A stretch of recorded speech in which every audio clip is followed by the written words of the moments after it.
দেশব্যাপী চলছে ভূমি সেবা সপ্তাহ। তারই অংশ হিসেবে জনগণের দোরগোড়ায় ভূমি সংক্রান্ত যে কোনো সেবা দ্রুত পৌঁছে দিতে রাজশাহীতে চালু হলো ভূমির পাঠশালা।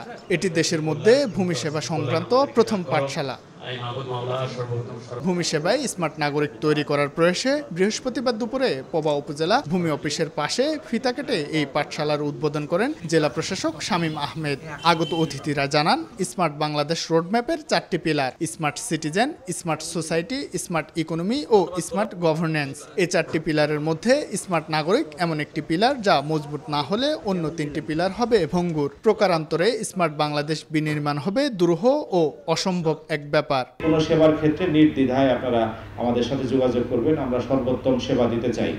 শুধু একটি অনুরোধ থাকবে, এই যে তৃতীয় যে গ্রুপ তৈরি হচ্ছে দালাল শ্রেণী, তাদের কাছে যাবেন না, আপনারা সরাসরি আমাদের ইউনিয়ন ভূমি সহকারী উপসহকারী কর্মকর্তার কাছে যান। জটিল সমস্যা হলে এসএলএর কাছে আসেন। এখন জন্ম সনদ দিয়ে খোলো বিকাশ স্টুডেন্ট অ্যাকাউন্ট। নিজের বিকাশ নিজে কর।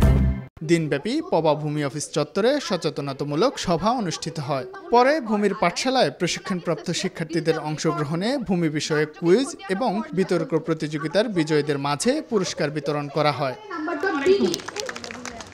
শাহিন আলম, সময় সংবাদ, রাজশাহী।